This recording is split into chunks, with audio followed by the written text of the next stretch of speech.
Welcome. Thermal physics யூனிட்டில் ஹீட்னுடைய எஃபெக்ட்ஸ்லாம் பார்த்துட்டு வரோம். ஹீட்டோட எஃபெக்ட்ஸில் எக்ஸ்பென்ஷனில் வந்து சாலிடில் எக்ஸ்பென்ஷன் ஆகும்போது என்னென்னலாம் நடக்கும் அப்படிங்கிறத லாஸ்ட் கிளாஸ்லாம் பார்த்தோம். இப்போ லிக்விட் அண்ட் கேஸஸில் என்னென்னலாம் நடக்கும், ஒரு ஹீட்டிங் எஃபெக்டை லிக்விடுக்கும் கேஸுக்கும் கொடுக்குறப்ப என்னென்ன எஃபெக்ட்ஸ்லாம் நடக்குது அப்படிங்கிறத பார்ப்போம். ஃபஸ்ட்டு ஒரு ஹீட் எஃபெக்ட் கொடுக்குறப்ப ஒரு மாலிகுல்ஸுக்கு என்ன நடக்கும். மாலிகுல்ஸுக்கு எப்போவுமே நேச்சுராகவே ஒரு வைப்ரேஷனில் இருக்கும். ஒரு ஆப்ஜெக்டில் நம்ம எடுத்துக்கிட்டோம். இப்போ நம்ம எடுக்கக்கூடிய ஆப்ஜெக்ட் வந்து லிக்விட் அண்ட் கேஸ். இந்த லிக்விட் அண்ட் கேஸஸ் நார்மலாகவே எப்படி இருக்கும் அப்படின்னா, உள்ள இருக்கக்கூடிய மாலிகுல்ஸ் வந்து ஒரு ஸ்டேட் ஆஃப் வைப்ரேஷனில் இருக்கும். இந்த வைப்ரேஷன் வந்து என்ன பண்ணும் அப்படின்னா, ஹீட் எனர்ஜி கொடுக்குறப்ப இன்னும் கொஞ்சம் ஜாஸ்தியாகும். வைப்ரேஷன் இன்னும் கொஞ்சம் ஜாஸ்தியாகிறப்ப மாலிகுல்ஸ் வந்து எக்ஸ்பேண்ட் ஆகும். இது வந்து எல்லாத்துலேயுமே நடக்கும். சாலிட், லிக்விட், கேஸ் மூணுக்குமே நடக்கும். சாலிடில் வந்து கொஞ்சம் கம்மியாக இருக்கும். ஏன் அப்படின்னா, இதில் சாலிடில் வந்து மாலிகுல்ஸ்லாம் ரொம்ப டைட்லி பேக்டாக இருக்கும். ஸோ சாலிடில் வந்து எக்ஸ்பென்ஷன் நம்ம லிக்விட் கேஸும் கம்பேர் பண்ணுறப்ப ரொம்ப கம்மியாக இருக்கும். லிக்விடில் மீடியமாக இருக்கும். கேஸஸில் வந்து பார்ட்டிகல்ஸ்லாம் ரொம்ப கேப் கொஞ்சம் நிறைய இருக்கிறதுனால எக்ஸ்பென்ஷன் கேஸஸில் ரொம்ப அதிகமாகவே இருக்கும். லிக்விடில் மீடியமாக இருக்கும். சாலிடில் கம்மியாக இருக்கும். ஸோ இதுதான் ஒரு எக்ஸ்பென்ஷனில் நடக்கக்கூடிய ப்ராசஸ். ஒரு உள்ளே இருக்கக்கூடிய மாலிகுல்ஸில் நடக்கக்கூடிய ப்ராசஸ். ஸோ இங்கே பர்டிகுலராக நம்ம இப்போ ஃபஸ்ட்டு பார்க்கக்கூடியது லிக்விடில் வந்து இந்த coefficient of a cubical expansion of a liquid is independent of temperature. So நம்ம எவ்வளோ தான் ஹீட் கொடுத்தாலும் அந்த ஒரு லிக்விடோட கோஎஃபிஷியன்ட் வந்து டெம்பரேச்சரை பொறுத்து இருக்காது. எவ்வளோ தான் கொடுத்தாலும் டெம்பரேச்சரை பொறுத்து இருக்காது அப்படின்னு சொல்கிறாங்க. அது ஏன் அப்படின்னா, இப்போ ஏன் இதில் வந்து லிக்விடுக்கு கியூபிக்கல் எக்ஸ்பென்ஷன் மட்டும் பார்த்தோம். சாலிடுக்கு பார்த்தோம்னா தெரியும். லீனியர் பார்த்துருந்தோம். அதுக்கப்புறம் லீனியர் அதனுடைய ஏரியா, அதுக்கப்புறம் கியூபிக்கல், இப்படி 3 விஷயங்கள் பார்த்துருந்தோம். லிக்விடுக்கு ஏன் அப்படி அதை பார்க்குறது இல்லை அப்படின்னா, லிக்விட் வந்து ஒரு ஷேப் கிடையாது. ஷேப்லெஸ் மாலிகுல்ஸ் அப்படிங்கிற லிக்விட் கேஸ்லாம் ஷேப்லெஸ் மாலிகுல்ங்கிறதால அதோட கியூபிக்கல் எக்ஸ்பென்ஷன் மட்டும் பார்க்குறோம். அப்படி இருந்தோம் ஏன் இண்டிபெண்ட் ஆஃப் டெம்பரேச்சர் அப்படின்னா, கேஸ்க்கு வந்து டெம்பரேச்சர் டிபெண்ட் பண்ணி இருக்குது. ஆனால் இங்கே லிக்விடுக்கு ஏன் டெம்பரேச்சர் டிபெண்ட் பண்ணி இல்லை அப்படின்னா, லிக்விடோடைய ஸ்பெசிஃபிக் ஹீட் கெப்பாசிட்டி கொஞ்சம் அதிகம். அதனால் நம்ம எதனாலும் ஒரு கண்டெய்னர் எடுத்து தான் லிக்விடே கேஸையும் இல்லைனா ஹீட் பண்ண முடியும். ஏன்னா தனியாக பிடிச்சி வச்சு சாலிட் மாதிரி ஹீட் பண்ண முடியாது. அப்படி எடுக்கிறப்ப இந்த லிக்விட் என்ன பண்ணுது அப்படின்னா, ஃபஸ்ட்டு வந்து லிக்விடுக்கு முன்னாடி அந்த சாலிடு தான் ஃபஸ்ட்டு எக்ஸ்பேண்ட் ஆகுது. அதுக்கப்புறம் தான் லிக்விட் எக்ஸ்பேண்ட் ஆகுது. ஸோ கோஎஃபிஷியன்ட் ஆஃப் ஒரு கியூபிக்கல் எக்ஸ்பென்ஷன் பார்க்குறப்ப டெம்பரேச்சர் இண்டிபெண்ட்டாக தான் இருக்குது நம்ம அப்படி பார்க்குறப்ப. ஸோ அதில் என்னென்ன டைப்லாம் வருது அப்படிங்கிறத பின்னாடி பார்க்கலாம். ஸோ ரியல் எக்ஸ்பென்ஷன், அப்பேரண்ட் எக்ஸ்பென்ஷன் அப்படின்னு சொல்லக்கூடிய உண்மையான எக்ஸ்பென்ஷன். ஒரு லிக்விடோட உண்மையான எக்ஸ்பென்ஷன் என்ன? If a liquid is heated directly without using A container. ஒரு கண்டெய்னரே யூஸ் பண்ணாமல் ஒரு லிக்விடை நம்ம ஹீட் பண்ணோம் அப்படின்னா அதுதான் ரியல் எக்ஸ்பென்ஷன். ஆனால் அப்படி ஹீட் பண்ண முடியாது. ரியல் லைஃப்பில் அப்படி கிடையாது. ஆனால் அப்படி உண்மையிலே நடந்துச்சு அப்படின்னா தான் அது ஒரு லிக்விடோட உண்மையான எக்ஸ்பென்ஷன் அப்படின்னு சொல்லக்கூடிய. அதுதான் கோஎஃபிஷியன்ட் ஆஃப் ரியல் எக்ஸ்பென்ஷன் என்ன? ஒரு பெர் டிகிரி செல்சியஸில் எவ்வளோ வால்யூம் சேஞ்ச் ஆகுது அப்படின்னு சொல்லக்கூடியதான் கோஎஃபிஷியன்ட் ஆஃப் ரியல் எக்ஸ்பென்ஷன். ஸோ இந்த எக்ஸ்பெரிமெண்ட் நம்ம பண்ண முடியாது. இது ஒரு கண்டெய்னரே இல்லாமல் லிக்விடை ஹீட் பண்ணுறதுங்கிறது சாத்தியக்கூட கிடையாது. அப்புறமா பார்க்கக்கூடியது அப்பரண்ட் எக்ஸ்பென்ஷன். அப்பரண்ட் எக்ஸ்பென்ஷனுங்கிறத நம்ம செஞ்சு பார்க்கக்கூடிய ஒன்று. ஏன்னா ஒரு லிக்விடை ஒரு கண்டெய்னரில் இல்லை ஒரு பாயிலிங் டியூப்லேயோ வந்து ஹீட் பண்ணக்கூடியது தான் வந்து அப்பரண்ட் எக்ஸ்பென்ஷன். இது வந்து ஹீட்டிங் எ லிக்விட் வித்தவுட் யூஸிங் ஏ கண்டெய்னர் வந்து பாசிபிள் கிடையாது. ஸோ ஒரு கண்டெய்னரில் யூஸ் பண்ணி நம்ம எக்ஸ்பெரிமெண்ட் பண்ணக்கூடியது தான். அதன் மூலயமா லிக்விடுக்கு கிடைக்கக்கூடிய எக்ஸ்பென்ஷன் தான் வந்து அப்பரண்ட் எக்ஸ்பென்ஷன். இந்த ரெண்டுக்குமே ரியலுக்கும் சரி அப்பரண்ட்டுக்கும் சரி ரெண்டுக்குமே எஸ்ஐ யூனிட் வந்து கெல்வின் இன்வெர்ஸ் தான்.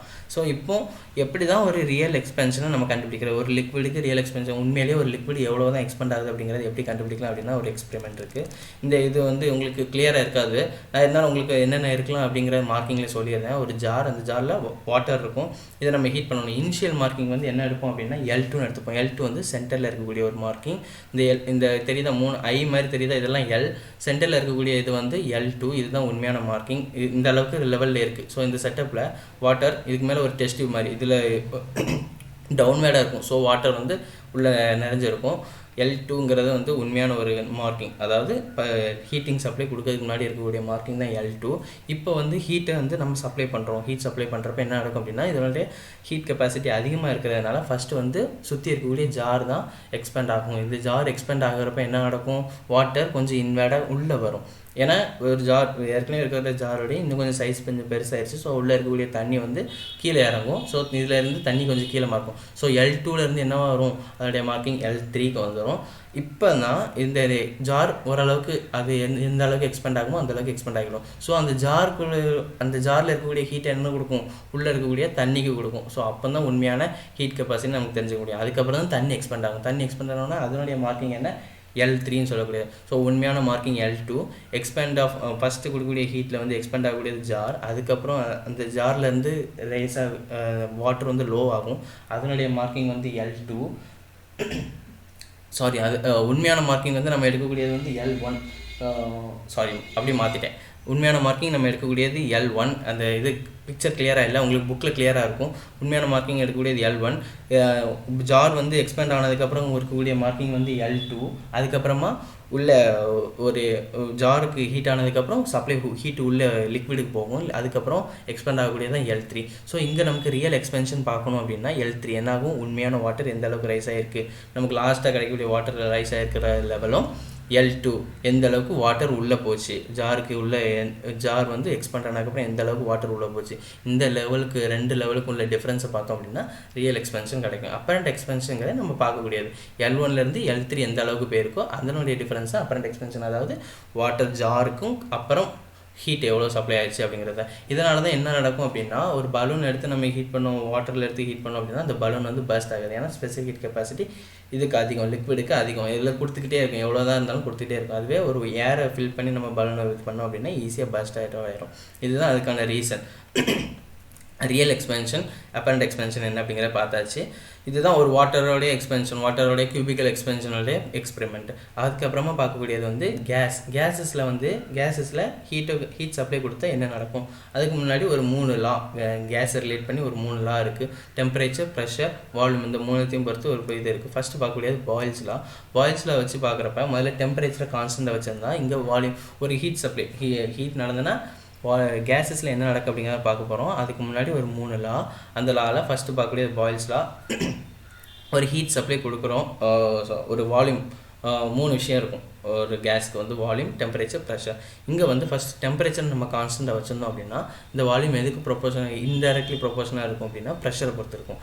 அதாவது இப்போ ஒரு கண்டெய்னரில் நம்ம சும்மா ஒரு கேஸஸை வச்சுருக்கோம், அந்த கேஸஸ் வந்து கொஞ்சம் அதிகப்படி அந்த இப்போ இதுக்கு வந்து கொஞ்சம் ஸ்பேஸ் அதிகமாக இருக்குது அப்படின்னா வால்யூம் அதிகமாக இருக்குது அப்படி தானே. அப்போ அதில் என்ன இருக்கும் அப்படின்னா ப்ரெஷர் கம்மியாக இருக்கும். ஏன்னா மாலிகுல்ஸ்லாம் அங்கே எங்கேயும் கொஞ்சம் கொலாய்ட் ஆகிறதுக்கு கொஞ்சம் ஈஸியாக இருக்கும், கேப் இருக்கும்.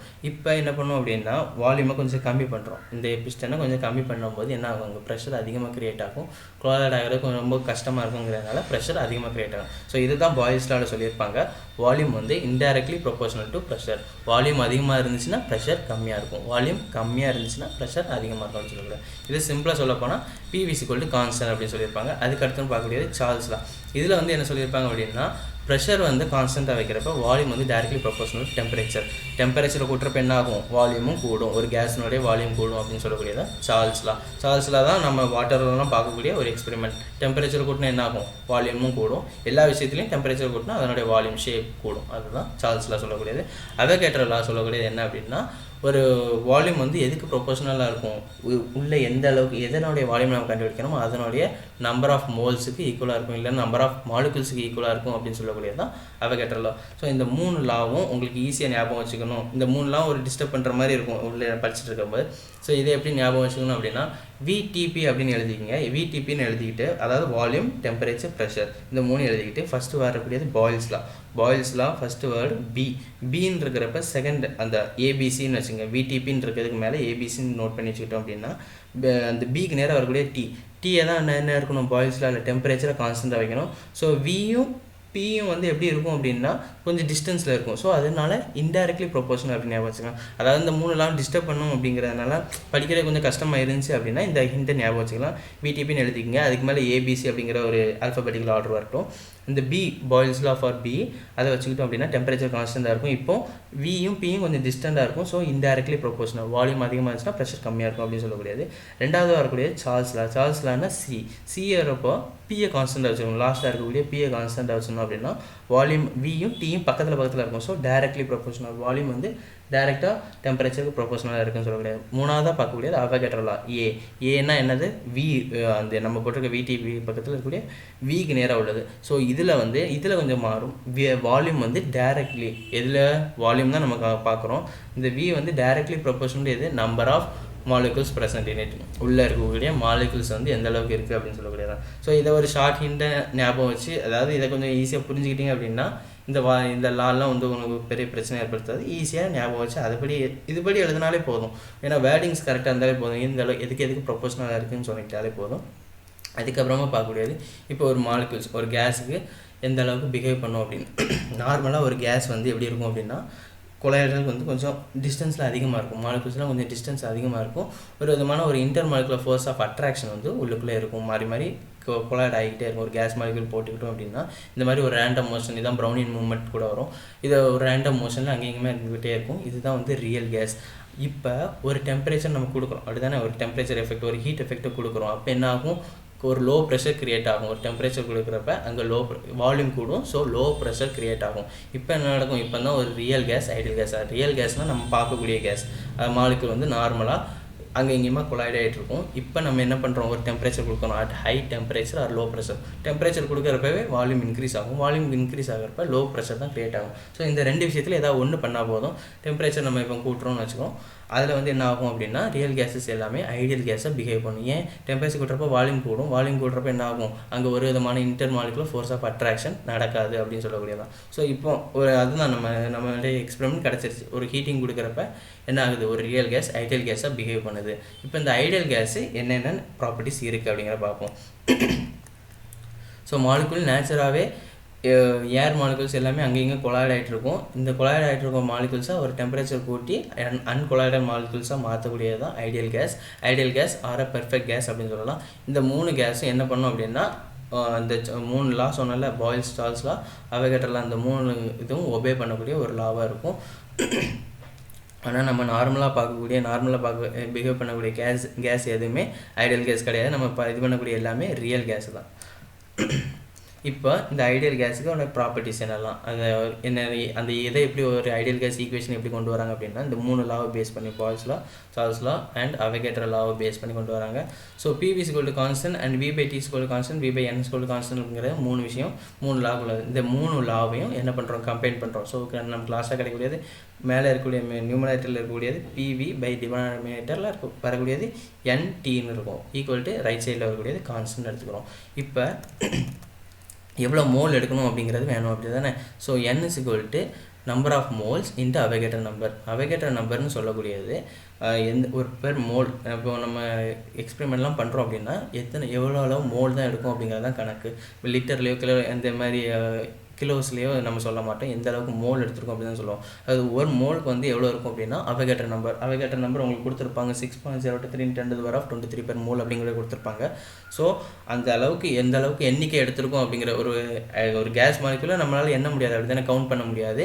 இருந்தாலும் ஒரு அந்த கவுண்டிங் ஈஸியாக இருக்கணும் அப்படிங்கிறக்காக N = number of moles into Avogadro number அப்படின்னு சொல்லக்கூடியது தான் அந்த எண்ணுக்கு வர ஒரு வேல்யூ. ஸோ அதை சப்ஸ்டிட் பண்ணோன்னா P = μNA, T = கான்ஸ்டன்ட் அப்படின்னு வந்துடும். ஸோ இந்த கான்ஸ்டன்ட் வேல்யூ எடுக்கிறதுக்காக இங்கே இருக்கக்கூடிய ஒரு கான்ஸ்டன்ட்டுக்கு நம்ம ஒரு வேல்யூ கொடுக்கணுங்கிறதுக்காக போல்ஸ்மேன் ஒரு கான்ஸ்டன்ட் கண்டுபிடிக்கிறார். 1.38 × 10⁻³ ஜூல் கெல்வின் இன்வெர்ஸ் அப்படிங்கிற ஒரு கான்ஸ்டன்ட் வேல்யூ கொடுத்துருக்காங்க.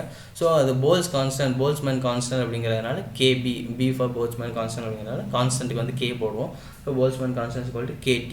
இப்போ என்ன பண்ணுறோம் அப்படின்னா மேலே இருக்கக்கூடிய நியூமரேட்டர் வேல்யூவில் இங்கே வச்சுட்டு லெஃப்ட் ஹேண்ட் சைடில் வச்சுட்டு கீழே இருக்கக்கூடிய டினாமினேட்டரை நம்ம இந்த சைடு ரைட் ஹேண்ட் சைடு கொண்டு போகிறோம். இது அவ்வளோத்துக்கும் என்ன பண்ணுறோம் அப்படின்னா இங்கே பார்க்குறப்ப ரைட் ஹேண்ட் சைடு பார்க்குறப்ப டெம்பரேச்சர் தவிர்த்து மற்ற எல்லாமே நம்ம ஒரே கான்ஸ்டன்ட் வழியாக கொடுக்கலாம். ஸோ அந்த மோல் கால்குலேஷன்லாம் நமக்கு வேணாம், மோல்லாம் எத்தனை கவுண்டிங்லாம் வேண்டாம் அப்படிங்கிறதுக்காக அதை இன்னும் ஈஸியாக்கிறதுக்காக என்ன கொண்டு வராங்க, கேஸ் கான்ஸ்டன்ட் அப்படிங்கிற ஒரு கொண்டு வராங்க. இது எல்லா இடத்துலையுமே ஒன்று தான். 8.31 joule mole inverse kelvin inverse. Constant வேல்யூஸ்லாம் தெரியணும், அதனுடைய யூனிட்ஸும் ப்ராப்பராக இருக்கணும். இது ஜூல் கெல்வின் இன்வெர்ஸ், இது joule mole inverse kelvin inverse அப்படிங்கிற மோல் அடிஷ்னலாக ஜாயிண்ட் ஆகிருக்கும், ஏன்னா மியூ சேர்த்துருக்கிறதுனால. ஸோ நமக்கு ரொம்ப ஈஸியாக ஈக்குவேஷன்லாம் ரொம்ப ஈஸியாக டெரைவ் ஆயிடுச்சு.